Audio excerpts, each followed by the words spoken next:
ഇത് കോട്ടയം ജില്ലയിൽ ആരുടെയും കയ്യിൽ ഇല്ലാത്ത ഒരു സാധനമാണ്. പല സാധനവും പലയിടത്തുനിന്നും സ്വരൂപിച്ച സാധനങ്ങളാണ്. 60 ഇഞ്ച് വണ്ണം വരെയുള്ള തടി പൊട്ടിക്കാം. ഈ കഴിഞ്ഞ ദിവസം ഞാനും അച്ഛനും കൂടെ നമ്മുടെ പാമ്പാടി വഴി ട്രാവൽ ചെയ്തപ്പോഴത്തേക്കും ഒരു വണ്ടി കണ്ടു. അപ്പം നോക്കിയപ്പോഴത്തേക്കും ഇതിൻ്റെ മുകളിലായിട്ട് വിറക് കയറി കൊടുക്കപ്പെടും എന്ന് നമ്പർ കണ്ടു. അപ്പം ഞാൻ ജസ്റ്റ് നമ്പർ നോട്ട് ചെയ്തിട്ട് ആ ചേട്ടനെ ഒന്ന് വിളിച്ചു കഴിഞ്ഞപ്പോഴത്തേക്കും എന്താണെന്ന് വെച്ച് കഴിഞ്ഞാൽ ഇത് ശരിക്കും ഒരു കൗതുകം തോന്നി. കാരണം നമ്മുടെ ഇപ്പോഴത്തെ കാലത്ത് വിറകൊക്കെ വെട്ടുന്നവർ ഇപ്പം നമ്മുടെ വീടുകളിലാണെങ്കിലും ആരും വെട്ടാറൊന്നുമില്ല. പൊതുവേ വിറകടുപ്പിൻ്റെയൊക്കെ ആ ഒരു ടൈം കഴിഞ്ഞിട്ട് ഇപ്പം അഡ്വാൻസ് ആയിട്ടുള്ള ഗ്യാസ് അല്ലെങ്കിൽ തുടങ്ങിയിട്ടുള്ള മറ്റു കാര്യങ്ങളിലേക്ക് ആയി കഴിഞ്ഞപ്പം വിറക് വെട്ടൽ നമ്മുടെ വീടുകളിൽ അന്യം നിന്ന് പോയി എന്ന് വേണമെങ്കിൽ പറയാം. അപ്പം ഇങ്ങനെ വന്നപ്പോഴത്തേക്ക് ഈ ഒരു വണ്ടി ബജാജ് മാക്സിമ വണ്ടിയിൽ ചെയ്തിട്ടുള്ള ഒരു ഹൈഡ്രോളിക് എക്യുപ്മെൻറ്റിനെ ജസ്റ്റ് ഒന്ന് പരിചയപ്പെടുത്താൻ വേണ്ടിയാണ് ഞാൻ ഈ ഒരു വീഡിയോ ചെയ്യുന്നത്. അപ്പോൾ ഞാൻ ഇദ്ദേഹത്തെ മനോജ് ചേട്ടൻ, വെട്ടിക്കൊമ്പിൽ എന്നറിയപ്പെടുന്ന മനോജ് ചേട്ടൻ, അപ്പോൾ അദ്ദേഹത്തെ വിളിച്ചു കഴിഞ്ഞപ്പം ഇന്നയാളാന്ന് പറഞ്ഞപ്പോഴത്തേക്ക് പറഞ്ഞു എൻ്റെ അച്ഛൻ്റെ വളരെ കൂട്ടുകാരനാണ്, വളരെ ബന്ധമുള്ള കൂട്ടുകാരനാണ്. പണ്ട് ലോറി ബസ്സും ഒക്കെ ഓടിച്ചുകൊണ്ടിരുന്ന ആളാണ്. അതുപോലെ പുല്ല് വെട്ടുന്നുണ്ടല്ലേ? പുല്ല് വെട്ടുന്നുണ്ട്. അങ്ങനെ പറഞ്ഞിട്ടുള്ള ഒരുപാട് പരിപാടികൾ ചെയ്യുന്നുണ്ട്. അതിൻ്റെ കൂടെ ഈ ഒരു സംഭവം കൂടെ കൊണ്ടുവന്നേക്കുവാണ്. അപ്പോൾ ജസ്റ്റ് എനിക്ക് കൗതുകം തോന്നി, ഞാൻ ആദ്യമായിട്ടാണ് കാണുന്നത്. അപ്പോൾ ജസ്റ്റ് ചെറിയൊരു ഷോർട്ട് വീഡിയോ ചെയ്തേക്കാമെന്ന് വെച്ചു. അപ്പോൾ മനോട്ടാ, എന്താ എങ്ങനെ ഈ ഒരു ഐഡിയ വന്നേ? ഈ ഐഡിയ നേരത്തെ നമുക്ക് ട്രാക്ടറിൽ ഫിറ്റ് ചെയ്ത മെഷീൻ ഉണ്ട് എൻ്റെ അളിയന്. അപ്പോൾ അത് ആദ്യം ഉണ്ടാക്കാനായിട്ട് കൂടിയത് ഞാനാ. അത് കഴിഞ്ഞിട്ട് പിന്നെ നമുക്ക് സാമ്പത്തിക ബുദ്ധിമുട്ടുള്ളത് കൊണ്ടിട്ട് സ്വന്തമായിട്ട് ഇത്രയും പൈസ മുടക്കാനില്ലല്ലോ. പിന്നെ ഈ പുല്ല് വെട്ടിയ പൈസയും പിന്നെ പണയം വെച്ചും ഒക്കെ ആയിട്ട് പൈസ ഉണ്ടായപ്പം ഇങ്ങനെ ഒരു സംരംഭം അങ്ങ് തുടങ്ങി. ഇതാകുമ്പോഴത്തേനും കുറച്ചുകൂടെ പുല്ല് വെട്ടിനെ കഴിഞ്ഞ് ഇച്ചിരി കൂടെ പൈസ കൂടുതൽ കിട്ടും. ചാർജ് എങ്ങനെയാണെന്ന് വെച്ചാൽ ഇത് ഇങ്ങനെ വിറക് കിടക്കുന്നത് പോയി നോക്കിയിട്ട് അതിനൊരു റേറ്റ് പറയും. അപ്പോൾ അത് ഈ കൊടാലിക്ക് കീറുന്നതിന് ഒരു 5000 രൂപ ആകുമെങ്കിൽ എനിക്കൊരു 3500 രൂപ തന്നാൽ മതി. ആകുമെങ്കിൽ എനിക്കൊരു 3500 രൂപ തന്നാൽ മതി, ചെയ്തു കൊടുക്കും. മണിക്കൂർ ബേസിലും ചെയ്യുന്നുണ്ട്. റബ്ബറിൻ്റെ വിറക് മസ്റ്റ് റബ്ബറിൻ്റെ വിറക് തന്നെയാണെങ്കിൽ ഒരു മണിക്കൂറിന് ഇപ്പോഴത്തെ റേറ്റിൽ 800 രൂപ. മണിക്കൂറിൽ. ഇനി ഡീസൽ വിലയും കൂടി മറ്റ് എക്സ്പെൻസ് കൂടുവാണെങ്കിൽ ഈ 800 എന്നുള്ളത് ഞാൻ കൂട്ടും.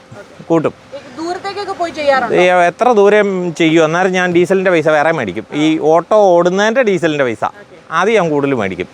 അപ്പോൾ നമ്മുടെ ഈ ഒരു ഹൈഡ്രോളിക്സ് യൂസ് ചെയ്തിട്ടാണ് ഇത് വർക്ക് ചെയ്യുന്നത്. സംഭവം സിമ്പിളാണ്. ഇതിൻ്റെ അകത്ത് ഇത് എത്ര ടാങ്ക് കപ്പാസിറ്റി ഉണ്ട്? അത് 8 ലിറ്റർ. 8 ലിറ്റർ ഫില്ല് ചെയ്തിട്ട് അതനുസരിച്ചിട്ടാണ് ഇത് വർക്ക് ചെയ്യുന്നത്. ഹൈഡ്രോളിക്സ് ആണ്. അപ്പോൾ ഇത് ഓപ്പറേറ്റ് ചെയ്യുന്നത് ഈ ഒരു ഭാഗം വെച്ച്. അത് കാണിച്ച് അത് ഇഞ്ച് സ്റ്റാർട്ട് ചെയ്യണം. അല്ല, സ്റ്റാർട്ട് ചെയ്യേണ്ട സൗണ്ട് നമുക്കൊരു ബുദ്ധിമുട്ടാണ്. സ്റ്റാർട്ട് ചെയ്ത് വെച്ചിട്ട് ഇത് ഈ ലിവർ ഇങ്ങോട്ട് പുറകോട്ട് വലിക്കുമ്പോൾ ഇത് താഴേക്ക് വരും. വരുമ്പോൾ ഇതാ ഇങ്ങനെ വിറകിൻ്റെ ഇടയ്ക്കോട്ട് അങ്ങ് ഇറങ്ങി കഴിയുമ്പോൾ വിറക് രണ്ടായിട്ട് പൊട്ടിപ്പോവും. ഇത്രയും കാരണം 60 ഇഞ്ച് വണ്ണം വരെ ഇത് ഹൈറ്റിലേക്ക് പൊങ്ങുമല്ലേ, ഇതിവിടെ വരെ പൊങ്ങുമല്ലോ. 60 ഇഞ്ച് വണ്ണം വരെയുള്ള തടി പൊട്ടിക്കാം. 2 അടി നീളമായിരിക്കണം. ഇതിലൊക്കെ ഉപരി ഇത് വിറക് പൊട്ടിക്കുന്നത് നമുക്ക് ഉപയോഗമുണ്ട്. അതിലുപരി കർഷകന് ഈ സാധനം ഏറ്റവും സുഹൃത്താണ്. അത് ഏത് രീതിയിലാണെന്ന് ചോദിച്ചാൽ, ഇപ്പോൾ ഈ കിടക്കുന്ന വിറകിനകത്ത് മുഴുവൻ പുഴുക്കളാണ്. ഈ പുഴു എന്ന് പറയുന്നത് തെങ്ങിനെ കുത്തിക്കൊല്ലുന്ന കൊമ്പഞ്ചെല്ലിയാണ്. അതിൻ്റെ ലാർവയും മുട്ടകളും പുഴുക്കളുമാണ് ഇതിനകത്തുള്ളത്. ഈ വിറക് ഈ മിഷ്യൻ വെച്ച് പൊട്ടിക്കുന്നതോടുകൂടി, അത് മിഷ്യൻ വെച്ചല്ല എങ്ങനെ പൊട്ടിച്ചാലും ആ വിറകുപയോഗം കൂടുതൽ വരുമ്പോൾ ഈ പുഴുക്കളെ കൊല്ലുക. കൊമ്പഞ്ചെല്ലി തെങ്ങ കുത്താൻ തുടങ്ങുമ്പോഴാണ് കർഷകൻ കയറി പിടിക്കുന്നത്. ഒരു ദിവസം 4 തെങ്ങയിലേ കയറാൻ പറ്റുള്ളൂ. ആ സ്ഥാനത്ത് ഞാൻ 1000 കണക്കിന് പുഴുവിനെ കൊന്നു കൊടുക്കുക. അപ്പോൾ ഇതുകൊണ്ട് വിറക് പൊട്ടിക്കുന്നത് കൊണ്ടുള്ള ഏറ്റവും വലിയൊരു ഗുണം, തെങ്ങ് കർഷകൻ്റെ ശത്രുവാണ് കൊമ്പഞ്ചെല്ലി. അവനെ നശിപ്പിക്കുന്നുണ്ട് ഒരു പരിധി വരെ. ഇതാരും ശ്രദ്ധിക്കാത്ത ഒരു കാര്യമാണ്. ഇത് ശരിക്കും നമ്മുടെ സാധാരണ സമൂഹത്തിൽ ഒരു പുതിയൊരു സംഭവം കൊണ്ടുവരാന്ന് വെച്ചാൽ എല്ലാവർക്കും ഒരു ടെൻഷൻ. അതേമേ ഇത് ശരിയാവോ ഇല്ലയോ, എന്ത് കോൺഫിഡൻസിലാണ് ഇത് ചെയ്തേക്കാം. ഇത് കോട്ടയം ജില്ലയിൽ ആരുടെയും കയ്യിൽ ഇല്ലാത്ത ഒരു സാധനമാണ്. ഞാൻ 2002 ഒരു പഴയ ട്രാക്ടറിൽ എൻ്റെ അളിയൻ്റെ സാമ്പത്തിക സഹായത്തോടു കൂടി ഈ സംഗതി ഇങ്ങനെ ഉണ്ടാക്കാമെന്ന് പറഞ്ഞപ്പോൾ മൊത്തം കൂടെ കോസ്റ്റ് എന്ന് പറഞ്ഞു കഴിഞ്ഞാൽ ഇത് പല സാധനവും പലയിടത്തുനിന്നും സ്വരൂപിച്ച സാധനങ്ങളാണ്. എനിക്ക് ആ എൻജിൻ എന്ന് പറയുന്ന എൻ്റെ ഒരു സുഹൃത്തുണ്ടായിരുന്നു, ഒരു ക്രഷർ നടത്തിക്കൊണ്ടിരുന്നത് ജോസഫ് ഏട്ടൻ. ജോസഫ് ഏട്ടൻ തന്ന എനിക്ക് ഈ എൻജിന്.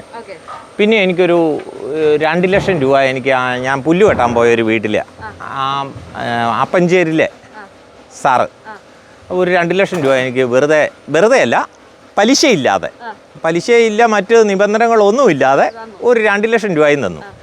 അപ്പം ഞാനിങ്ങനെ ചെയ്യാമെന്ന് പറഞ്ഞപ്പോൾ എൻ്റെ പെമ്പർനോത്തി ഏതിനും സപ്പോർട്ട് ചെയ്യുന്നതാണ് ഭയങ്കരമായിട്ട്. എന്നെ ഏതൊരു പരിപാടിക്ക് ഞാൻ ഇറങ്ങിയാലും അവൾ നന്നായിട്ട് സപ്പോർട്ട് ചെയ്യും. പുള്ളിക്കാരത്തിക്ക് ഇച്ചിരി കൂടെ വിദ്യാഭ്യാസം ഉള്ളതുകൊണ്ട് എന്നെ അതിൻ്റെ പേപ്പർ വർക്കിൽ എന്നെ നന്നായിട്ട് സഹായിക്കും. ഇങ്ങനെയാണ്. അപ്പോൾ അങ്ങനെ അതുകൊണ്ട് അവളുടെ സപ്പോർട്ടും ഈ സാറിൻ്റെ ഈ സഹായം, അപ്പഞ്ചേരിയിലെ സാറിൻ്റെ സഹായവും ഈ ജോസഫ് ചേട്ടൻ ഇഞ്ചൻ തന്നു. പിന്നെ ഇത് ബാംഗ്ലൂരിൽ നിന്ന് നമ്മൾ മേടിക്കുന്ന ഈ മുകളിലോട്ടുള്ള സാധനം അത് മേടിക്കുന്നു. ഞാൻ ഓൾ ഇന്ത്യയിൽ ലോറി ഓടിച്ചുകൊണ്ട് നടക്കുന്ന ആളായിരുന്നു. Good service. അപ്പോൾ ലോറിക്കാരൻ എന്ന് പറഞ്ഞു കഴിഞ്ഞാൽ അവൻ ഫാക്ടറികളുമായിട്ട് ഭയങ്കര ബന്ധമാണല്ലോ. ഇന്ന് കാണുന്ന ഫാക്ടറി അല്ല നാളെ കാണുന്നത്. അപ്പോൾ അതുകൊണ്ടല്ല ഇങ്ങനെയുള്ള മിഷനറി ഐറ്റംസിനെ കുറിച്ച് എനിക്ക് ഒരു പരിധി വരെ എനിക്ക് അറിവുണ്ട്. പിന്നെ ഈ JCB കിറ്റാച്ചി ഇതെല്ലാം ഞാൻ ഓപ്പറേറ്റ് ചെയ്യും. അപ്പോൾ അതിൻ്റെ ഹൈഡ്രോളിക്ക് ഇത് ശിഷ്ടമാണ്. പക്ഷേ ഇതിന് ഈ അളവിൽ വേണമെന്നുണ്ടെങ്കിൽ നമ്മൾ ബാംഗ്ലൂർ ചെന്ന് കഴിഞ്ഞാൽ പീനിയായിൽ ഇൻഡസ്ട്രിയൽ എസ്റ്റേറ്റ് ഉണ്ട്. അവിടെ ചെന്ന് നമ്മൾ പറഞ്ഞാൽ മതി നമ്മൾക്ക് ഏത് വണ്ണം വേണം, ഏത് പൊക്കം വേണം എന്ന് പറഞ്ഞു കഴിയുമ്പോൾ അവർ നമുക്ക് ഈ സാധനം ഉണ്ടാക്കി തരും. അപ്പോൾ ഉണ്ടാക്കുമ്പോൾ ഇതിൻ്റെ ഓറിങ്ങിൻ്റെയൊക്കെ എല്ലാം ഓൾറെഡി വരുന്നതാണല്ലോ. അപ്പോൾ ഇവിടെ ഇതിനൊരു നമ്പറുണ്ട് 2213 എന്ന് പറയുന്നത്. ആ നമ്പറിലുള്ള ഇതെന്ന് പറയുമ്പോൾ ഇത് 16 ടണ്ണ് ഭാരശേഷിയുള്ള സാധനം. ഇത് 16 ടൺ വെയിറ്റിലാണ് ഇവൻ കുത്തുന്നത്.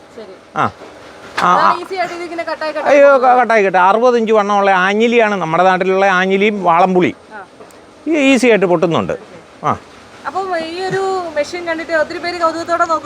ഒത്തിരി പേര് ഇത് പൊട്ടിക്കാൻ ചെല്ലുന്നിടത്ത് ആദ്യത്തെ ഒരു 2-3 മണിക്കൂർ നേരത്തേന് പെണ്ണുങ്ങളിങ്ങനെ വട്ടം വന്ന് നിൽക്കും. അത് കഴിയുമ്പോൾ നമ്മളിപ്പോൾ ആണായതുകൊണ്ടിട്ട് ഈ മുണ്ടൊക്കെ മടക്കി കുത്തിക്കൊണ്ടല്ലേ ഈ പണിയുന്നേ. അപ്പോൾ ഇവർക്ക് അടുത്ത് വന്നൊക്കെ നിൽക്കാനൊരു ഇതുണ്ട്. പിന്നെ ആര്യയെ പോലെയുള്ള ബോൾഡായിട്ടുള്ള പെൺപിള്ളേരുണ്ട്. അവരെ വന്ന് കാര്യങ്ങളല്ലേ ഇതുപോലെ ചോദിക്കും.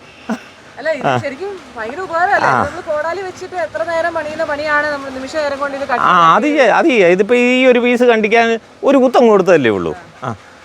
അങ്ങനെ ഇതുണ്ട്. പിന്നെ ഇതിന് ഡീസൽ എക്സ്പെൻസ് വളരെ കുറവാണ്. ചെറിയ ഇഞ്ചനല്ലേ, ലാഭമാണ്. ഞാൻ കോടാലി കൊണ്ട് കീറാനും പോകുന്ന ആളായിരുന്നു. ഇപ്പോൾ ഈ പണിയിൽ ഈ ഫാക്ടറിയിൽ ഞാൻ കോടാലി കൊണ്ട് കീറിയിട്ടുണ്ട്. ഇവർക്ക് വണ്ടി ഓടിച്ചിട്ടുണ്ട്. പിന്നെ ഇതിൻ്റെ തൊട്ടടുത്താണല്ലോ ഞാൻ താമസിക്കുന്നത്. അപ്പോൾ കോടാലി കൊണ്ട് കീറിക്കൊണ്ടിരുന്ന ആളായതുകൊണ്ട് ഒരു ദിവസം എല്ലാവരും പറയും 1 ടണ്ണ് വിറക് കീറുമെന്ന്. ഒരുത്തനും കീറുകല്ലോ 1 ടണ്ണ്. അതായത് 5 ടണ്ണ് വിറകിനകത്ത് ഒരു 1500 കിലോ കീറണ്ട, വെറുതെ പെറുക്കിയിട്ടാൽ മതി. അല്ല കട്ടാകുകയല്ല, അത് കീറണ്ടാത്ത ഭാഗമാണ്. എന്നിട്ട് ഇവൻ 5 ദിവസം കൊണ്ട് കീറും. എന്നിട്ടാണ് ഇവൻ പറയുന്നത് ഡെയിലി 1 ടണ്ണ് കീറിയെന്ന്. ഞാനും കീറുന്നുണ്ട്. 750 കിലോ 800 കിലോയോ ഒരു ദിവസം കീറിയ വിറക് തൂക്കി നോക്കണം. അത്രയേ കീറുള്ളൂ ഒരു മനുഷ്യൻ. ശരി, അപ്പോൾ എന്തായാലും മനോജേട്ടാ താങ്ക് യു സോ മച്ച്. ഞാൻ ഇത് കൗതുകത്തിന്റെ പുറത്ത് വിളിച്ചാണ്. ഇത്ര വലിയ ബന്ധങ്ങളൊക്കെ ഇവിടെ ഉണ്ടായിരുന്നു അറിയുന്നത്. എന്നാലും അച്ഛനാണ് നമ്മുടെ വീഡിയോ എടുക്കുന്നത്. ഇപ്പം അച്ഛനാണ് ഇത് ശരിക്കും അച്ഛൻ പറഞ്ഞ് എന്നെയാണാണോ നമ്മുടെ കൂട്ടുകാരനാണെന്ന് പറഞ്ഞ്. അപ്പൊ അച്ഛൻ എന്നോട് പറയാണ് അവനെല്ലാം വെറൈറ്റി ഇങ്ങനെ ട്രൈ ചെയ്തോണ്ടിരിക്കുന്ന സക്സസ് ആവുന്ന ഒരാളാണ് എന്നാ അച്ഛൻ എന്നോട് പറഞ്ഞേ. അല്ലേ അച്ഛാ? ഇവന്റെ സ്ഥിരം പരിപാടി എന്ത് പരിപാടി ധൈര്യമായിട്ട് കാര്യങ്ങൾ പഠിച്ച് ചെയ്യുമെന്നുള്ളതാണ്. ചെറുപ്പക്കാരനല്ലേ. മുരളിച്ചേട്ടനും ഞാനുമായിട്ടുള്ള ബന്ധം എന്ന് പറഞ്ഞാൽ മുരളിച്ചേട്ടൻ ലോറി ഓടിച്ചുകൊണ്ട് നടക്കുമ്പോൾ ഞാൻ നിക്കറിടാതെ ഈ ലോറിയുടെ പുറകെ ഓടിക്കൊണ്ടിരുന്നു. അങ്ങനെ ഒരു ബന്ധമുണ്ട്. ആ മുരളിച്ചേട്ടൻ്റെ മോളാണ് ആര്യ. അപ്പോൾ അവളിപ്പം കാറ് പറപ്പിക്കുകയും ഫ്രണ്ട് പൊക്കുകയും ഇതെല്ലാം ചെയ്യുന്നത് വലിയ കൗതുകമായിട്ട് എനിക്ക് തോന്നുന്നില്ല. കാരണം ഇവൾ ജനിച്ച് വീണത് മുതൽ ലോറിയയിലാണ് നടക്കുന്നത്. ശരി, എന്തായാലും എല്ലാവിധ ആശംസകളും നേരുവാണ്. ഇനി പുതിയ കാര്യങ്ങളൊക്കെ നമ്മുടെ നാട്ടിൽ കൊണ്ടുവരും. നമ്മുടെ കൂരോപ്പടക്കാർക്ക് എന്തുകൊണ്ടും അഭിമാനിക്കാവുന്ന ആളാണ് മനോജേട്ടൻ. അപ്പോൾ വിറക് റിലേറ്റഡ് ആയിട്ട് ഏത് സ്ഥലമാണെങ്കിലും ആൾ വന്ന് വെട്ടിത്തരും. നമ്പർ ഇതിൽ ഉണ്ട്. അപ്പോൾ ഒന്ന് കോണ്ടാക്ട് ചെയ്താൽ മതി അല്ലേ? അപ്പോൾ താങ്ക് യു.